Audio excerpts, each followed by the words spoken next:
দীর্ঘ ২১ বছর পর আজ ময়মনসিংহ যাচ্ছেন তারেক রহমান। চলছে জনসভার প্রস্তুতি, বিপুল সমাগমের আশা। যশোরে জামায়াতের জনসভায় নেতাকর্মীদের ঢল, কানে কানে পূর্ণ ঈদগাহ ময়দান। সিন্ডিকেট মুক্ত বাংলাদেশ গড়ে তোলার প্রত্যাশা। ভৈরবে বগি লাইনচ্যুত, ঢাকা সিলেট চট্টগ্রাম রুটে ট্রেন চলাচল বন্ধ, চরম ভোগান্তিতে যাত্রীরা। বাণিজ্য চুক্তির শর্ত মানতে সিউলের ব্যর্থতার অভিযোগ, দক্ষিণ কোরিয়ার পণ্যের শুল্ক বাড়িয়ে 25% করলেন ট্রাম্প।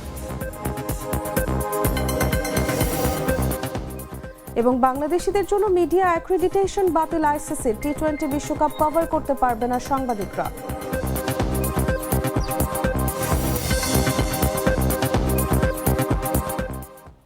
এতক্ষণ শুনছিলেন সংবাদ শিরোনাম। দর্শক আমন্ত্রণ বেলা 11টার সংবাদে, সাথে আছি আমি তাসলিমা তিথি। বাছাইকৃত লাল সরিষার দানা থেকে তৈরি হয় প্রাণ সরিষার তেল, আসল ঝাঁঝে আসল স্বাদে। এবারে চলে যাচ্ছি পুরো খবরে। বিএনপি চেয়ারম্যান তারেক রহমানের ময়মনসিংহ সফর ঘিরে দলীয় নেতাকর্মীদের মাঝে উৎসবের আমেজ বিরাজ করছে। দীর্ঘ 21 বছর পর আজ তার আগমনকে কেন্দ্র করে ময়মনসিংহের সার্কিট হাউস মাঠে নির্বাচনী জনসভার প্রস্তুতি নিচ্ছে বিএনপি। সার্কিট হাউস মাঠে জনসভার জন্য মঞ্চ তৈরির কাজ চলছে। তারেক রহমানের জনসভাকে জনসমুদ্রে পরিণত করা হবে বলে জানিয়েছেন দলীয় নেতারা। বিপুল জনসমাগম ঘটাতে এরই মধ্যে সব প্রস্তুতিও সম্পন্ন হয়েছে। আয়োজকরা বলছেন, মঙ্গলবার দুপুর 2টায় নগরীর সার্কিট হাউস ময়দানে নির্বাচনী জনসভায় উপস্থিত থাকবেন তারেক রহমান। সভামঞ্চে বিভাগের ময়মনসিংহ, শেরপুর, নেত্রকোনা ও জামালপুরের 24টি সংসদীয় আসনের সংসদ সদস্য প্রার্থীদের পরিচয় করিয়ে দেবেন এবং প্রধান অতিথির বক্তব্য রাখবেন। জনসভাকে ঘিরে নিরাপত্তার বিষয়ে জানতে চাইলে ময়মনসিংহের অতিরিক্ত পুলিশ সুপার আল মামুন বলেন, তারেক রহমানের জনসভাকে কেন্দ্র করে নিরাপত্তা সহ সার্বিক বিষয়ে প্রয়োজনীয় প্রস্তুতি সম্পন্ন করা হয়েছে। গোয়েন্দা নজরদারি বৃদ্ধি সহ বিপুল পরিমাণ পুলিশ মোতায়েন থাকবে। ট্রাফিক ব্যবস্থাপনা যাতে স্বাভাবিক থাকে এবং সাধারণ মানুষের চলাচলে কোনো বিঘ্ন না ঘটে, সেজন্য পুলিশের বিশেষ টিম দায়িত্ব পালন করবে। যশোরের ঐতিহাসিক ঈদগাহ ময়দানে আয়োজিত বাংলাদেশ জামায়াতে ইসলামের নির্বাচনী জনসভায় নেতাকর্মীদের ঢল নেমেছে। কানায় কানায় পূর্ণ হয়ে উঠেছে ঈদগাহ ময়দান। মঙ্গলবার ভোর থেকেই জেলার বিভিন্ন উপজেলা ও আশপাশের এলাকা থেকে দলীয় নেতাকর্মীরা ময়দানে এসে জড়ো হতে থাকেন। সকাল হতে না হতেই পুরো মাঠ পরিপূর্ণ হয়ে ওঠে। দল বেঁধে আসা নেতাকর্মীদের হাতে ছিল দাড়িপাল্লা প্রতীক সহ বিভিন্ন প্ল্যাকার্ড ও ব্যানার। জনসভা ঘিরে উৎসবমুখর পরিবেশ বিরাজ করছে পুরো এলাকায়। এদিকে জনসভায় অংশ নিয়ে সিন্ডিকেট মুক্ত বাংলাদেশ গড়ে তোলার প্রত্যাশা ব্যক্ত করেন দলের আমির ডক্টর শফিকুর রহমান। কোন দুর্বৃত্ত যে কোনো জায়গা থেকে যে কোনো পোশাক যদি আপনার ভোটের অধিকার কেড়ে নিতে চায়, আপনারা কি তাদের বিরুদ্ধে রুখে দাঁড়াতে পারবেন? বাংলাদেশ জেগে আছে, বাংলাদেশ জেগে থাকবে। তরুণরা ঘুমায় নাই। যেই তরুণরা বুকের রক্ত দিয়ে নতুন বাংলাদেশ এনেছে, সেই তরুণরা ইনশাআল্লাহ তাআলা আজিম পরিবর্তনের বাংলাদেশ গড়ে তুলবে ইনশাআল্লাহ। যুবক যুবতীরা তৈরি হও, আগামীর বাংলাদেশ প্রস্তুত করছি তোমাদের হাতে তুলে দেওয়ার জন্য। সেই গুরুদায়িত্ব নেওয়ার জন্য তোমরা তৈরি হয়ে যাও। তাহাজ্জুদের পর একটি দল ভোট কেন্দ্র দখল, সিল মারার পরিকল্পনা করছে বলে মন্তব্য করেছেন জাতীয় নাগরিক পার্টির আহ্বায়ক ও ঢাকা 11 আসনের প্রার্থী নাহিদ ইসলাম। সোমবার রাতে লক্ষ্মীপুরের রামগঞ্জ পাইলট বালিকা উচ্চ বিদ্যালয় মাঠে আয়োজিত 11 দলীয় জোটের পদযাত্রা কর্মসূচির প্রধান অতিথির বক্তব্যে তিনি এসব কথা বলেন। বিএনপির চেয়ারম্যান তারেক রহমানের বক্তব্যের সূত্র ধরে তিনি এসব কথা বলেন। নাহিদ বলেন, একটি দল অন্য সব দলকে বিলুপ্ত করে নিজের পেটের ভেতর নিয়ে নিয়েছে। সেই দলের শীর্ষ নেতা তার প্রথম জনসভা শুরু করেছেন সমালোচনা দিয়ে। এ সময় ষড়যন্ত্র রুখে দিতে দেশের সব নেতাকর্মীদের ঐক্যবদ্ধ থাকার আহ্বান জানান তিনি। আমরা কোনো দোষারোপের রাজনীতি করতে চাই না, কোনো সমালোচনার রাজনীতি করতে চাই না। আমরা সুস্থ কথাটা জনগণকে ভুলিয়ে দিচ্ছি। কেবল বলা হচ্ছে তাহাজ্জুদের পরেই ভোট কেন্দ্রে উপস্থিত থাকতে, তাহাজ্জুদের পরেই তারা সিল মারার পরিকল্পনা করতেছে, ভোট কেন্দ্র দখলের পায়তারা করতেছে। ইনশাআল্লাহ ঐক্যবদ্ধ বাংলাদেশের নেতাকর্মীরা সকল ষড়যন্ত্র রুখে দিবে। 12ই ফেব্রুয়ারি আমরা অপেক্ষা করব, আমরা ভোট কেন্দ্র পাহারা দিব। আমাদের বোনেরা, আমাদের মায়েরা, আমাদের সাধারণ মানুষ যাতে নির্বিঘ্নে নির্ভয়ে উৎসব পরিবেশে ভোট প্রদান করতে করতে পারে। যারা এই ভোট প্রদানে বাধা হয়ে দাঁড়াবে, যারা নানামুখী ষড়যন্ত্র করবে, তাদেরকে কঠোরভাবে প্রতিহত করা হবে। Mr. Noodles, amazing taste. জামায়াতের নেতারা গোপনে আমেরিকা ও ভারতের সঙ্গে বৈঠক করেছেন, এখন বিভিন্ন বিদেশি দূতাবাস ও কূটনীতিকদের সঙ্গে বৈঠক করবেন বলে মন্তব্য করেছেন ইসলামী আন্দোলন বাংলাদেশের আমির ও চরমোনাই পীর সৈয়দ মোহাম্মদ রেজাউল করিম। গোপনে বৈঠক কেন প্রশ্ন তুলে তিনি বলেন, নিশ্চয়ই এর মধ্যে ষড়যন্ত্র রয়েছে। সোমবার বিকেলে শেরপুরের শ্রীবর্দী উপজেলার নতুন বাসস্ট্যান্ড মাঠে শেরপুর ৩ আসনে ইসলামী আন্দোলন বাংলাদেশ মনোনীত হাতপাখা প্রতীকের প্রার্থী মুফতি আবু তালেব মোহাম্মদ সাইফুদ্দিনের পক্ষে আয়োজিত নির্বাচনী পথসভায় প্রধান অতিথির বক্তব্যে তিনি এসব কথা বলেন। আমরা ইসলাম প্রতিষ্ঠিত করতে চাই ইসলামের নিয়ম আদর্শ অনুযায়ী, কিন্তু আপনারা করতে চান কোন নিয়ম নীতি অনুযায়ী? এই নিয়ম নীতি তো আমেরিকার নিয়ম নীতি। জামাতের নেতৃবৃন্দ গোপনে আমেরিকার সাথে বৈঠক করেছে, তারা গোপনে ভারতের সাথে বৈঠক করেছে। এখন বৈঠক করবে বিভিন্ন দূতাবাস বা বিভিন্ন কি বিদেশি যে আছে না, তাদের সাথে করবে, কোনো অসুবিধা নেই। গোপন কেন? সেটা গোপন কেন? এইটাই কিন্তু আমাদেরকে চিন্তিত করেছে। নিশ্চয়ই কিশোরগঞ্জের ভৈরব বাজার জংশনে ঢাকা থেকে চট্টগ্রামগামী ঢাকা মেল ২ ট্রেনের একটি বগি লাইনচ্যুত হয়েছে। এতে ঢাকা সিলেট চট্টগ্রাম রুটে ট্রেন চলাচল সম্পূর্ণ বন্ধ হয়ে গেছে। সোমবার দিবাগত রাত আনুমানিক ৩টার দিকে ভৈরব বাজার জংশন ছেড়ে কিছু দূর যাওয়ার পর এই দুর্ঘটনা ঘটে। Bhairab railway station master Mohammad Yusuf ঘটনার সত্যতা নিশ্চিত করে জানান, রাত ১১টা ৪৫ ঢাকা রেলওয়ে স্টেশন থেকে ছেড়ে আসা ট্রেনটি রাত ২টা ৫৫ ভৈরব বাজার জংশনে পৌঁছে কেবিন মাস্টারের কাছ থেকে সামনে অগ্রসর হওয়ার সংকেত পান।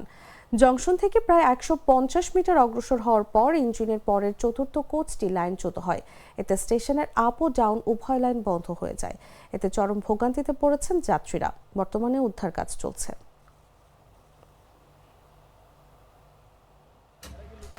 ৭টা বাজে কেরিং গাড়ি আসছে, এখন উদ্ধার করবে। নিশিতা ব্রাউনবাড়িয়া পড়ে রয়েছে, অনেক বিদেশি যাত্রী। আমি ব্রাউনবাড়ি থেকে আসছি, বিদেশি যাত্রী আছে, তারা ফ্লাইট মিস করবে, তারা বাইরে উঠে চলে গেছে। বাইরে উঠে অবস্থা তো আপনারা জানেনই। তো এখন এতগুলো মানুষের ভোগান্তি কে দায়ভার নেবে? চিটাং একটা গাড়ি গেল, যাওয়ার পরে গাড়িটা ১ ঘন্টা এখানে ফালাই রাখছে। তো আমরা মনে করছি আরেকটা গাড়ি বুঝে আসবে, কোনো গাড়ি টাড়ি নাই। তো গাড়িটা আবার টানলো, টাইনা একদম অনেকক্ষণই গেছে, যাই সেটা আবার এটার ব্যাগে দিয়েছে, ব্যাগে দিয়ে সেটা এই দুর্ঘটনাটা হয়েছে। টাঙ্গাইল মেডিকেল কলেজ হাসপাতালে নারী চিকিৎসকদের ওয়াশরুমে গোপন ক্যামেরা বসানোর অভিযোগে রায়হান কবির ইমন নামের এক ইন্টার্ন চিকিৎসককে আটক করে পুলিশে সোপর্দ করেছে হাসপাতাল কর্তৃপক্ষ। সোমবার বিকেলে মেডিকেল কলেজ হাসপাতালে অভিযুক্ত ইমনকে শনাক্ত করেন হাসপাতালের শিক্ষার্থীরা। পরে ইন্টার্ন চিকিৎসকরা হাসপাতালের পরিচালক সহ ইমনকে অবরুদ্ধ করে রাখেন। খবর পেয়ে ঘটনাস্থলে ম্যাজিস্ট্রেট, পুলিশ, ডিবি পুলিশ ও সেনাবাহিনীর সদস্যরা উপস্থিত হন। পরিস্থিতি উত্তপ্ত হয়ে উঠলে ইন্টার্ন চিকিৎসকদের আন্দোলনের মুখে এক পর্যায়ে সন্ধ্যায় অভিযুক্ত চিকিৎসককে পুলিশ তাদের হেফাজতে নেয়।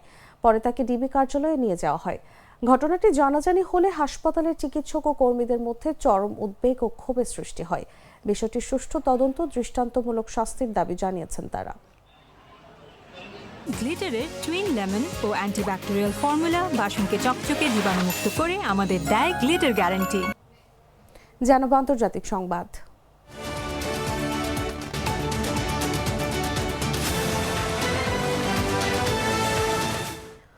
দক্ষিণ কোরিয়া থেকে আমদানি করা পণ্যের ওপর শুল্ক বাড়িয়ে 25% করার ঘোষণা দিয়েছেন মার্কিন প্রেসিডেন্ট ডোনাল্ড ট্রাম্প। গেল বছর হওয়া বাণিজ্য চুক্তির শর্ত মানতে সিউল ব্যর্থ হয়েছে, এমন অভিযোগ তুলে এই সিদ্ধান্ত নিয়েছেন তিনি। সামাজিক যোগাযোগ মাধ্যমে দেয়া এক পোস্টে ট্রাম্প বলেন, দক্ষিণ কোরিয়ার ওপর আরোপিত শুল্ক 15% থেকে বাড়িয়ে 25% করা হচ্ছে।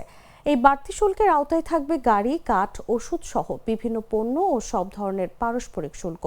ট্রাম্প দাবি করেন, দক্ষিণ কোরিয়ার আইন প্রণেতারা চুক্তিটি অনুমোদনের ক্ষেত্রে ধীর গতি দেখাচ্ছেন, অথচ যুক্তরাষ্ট্র চুক্তি অনুযায়ী দ্রুত শুল্ক কমানোর পদক্ষেপ নিয়েছে। দক্ষিণ কোরিয়ার পক্ষ থেকে জানানো হয়েছে, কিছু পণ্যের উপর শুল্ক বাড়ানোর বিষয়ে তারা আনুষ্ঠানিক কোনো নোটিশ পায়নি।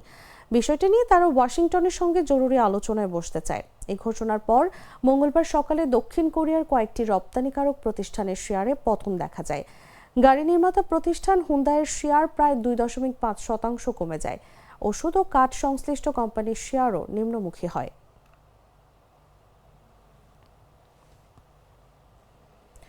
গ্রিসের ত্রিকালা শহরের কাছে একটি বিস্কুট কারখানায় বিস্ফোরণ ও অগ্নিকাণ্ডের ঘটনায় 5 জন নিহত হয়েছেন। দেশটির গণমাধ্যমের খবরে বলা হয়, সোমবার ভোর রাতে ভিওলান্তা নামের ওই কারখানায় হঠাৎ বিস্ফোরণের পর আগুন ছড়িয়ে পড়ে। ওই সময় রাতের শিফটে শ্রমিকরা ভেতরে অবস্থান করছিলেন। প্রথমে 4 জন কর্মীর মরদেহ উদ্ধার করা হলেও পরে ধ্বংসস্তূপের নিচ থেকে আরও একজনের মরদেহ পাওয়া যায়।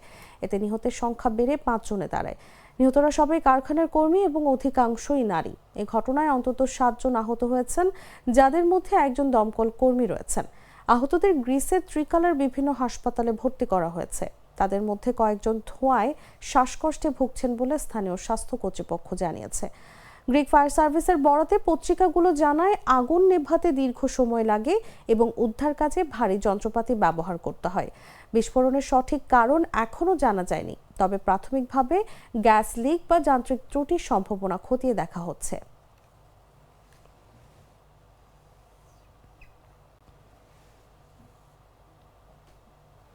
সংবাদ শেষ করব খেলার খবর জানিয়ে।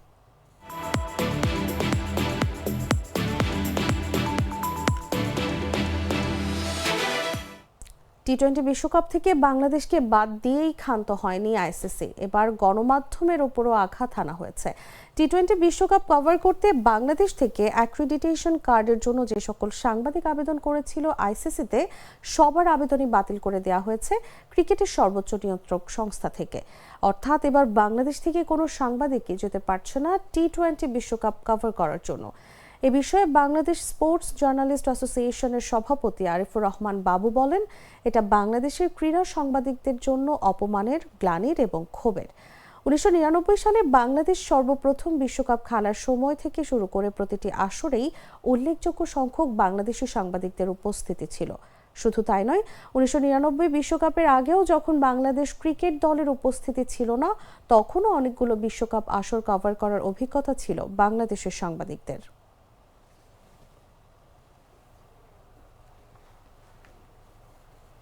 দর্শক, সংবাদ শেষ করার আগে শিরোনামগুলো জানিয়ে দিচ্ছি আরও একবার।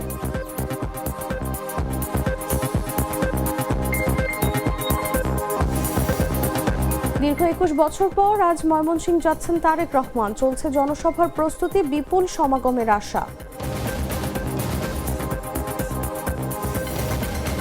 যশোরে জামায়াতের জনসভায় নেতাকর্মীদের ঢল, কানায় কানায় পূর্ণ ঈদগাহ ময়দান। সিন্ডিকেট মুক্ত বাংলাদেশ গড়ে তোলার প্রত্যাশা। ভৈরবে বগি লাইনচ্যুত, ঢাকা সিলেট চট্টগ্রাম রুটে ট্রেন চলাচল বন্ধ, চরম ভোগান্তিতে যাত্রীরা। বাণিজ্য চুক্তির শর্ত মানতে সিউলের ব্যর্থতার অভিযোগ, দক্ষিণ কোরিয়ার পণ্যের শুল্ক বাড়িয়ে 25% করলেন ট্রাম্প। এবং বাংলাদেশিদের জন্য মিডিয়া অ্যাক্রিডিটেশন বাতিল আইসিসি, টি-20 বিশ্বকাপ কভার করতে পারবে না সাংবাদিকরা।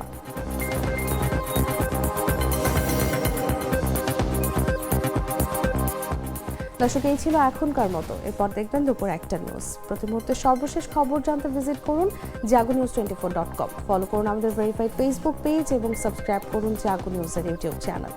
ধন্যবাদ সবাইকে।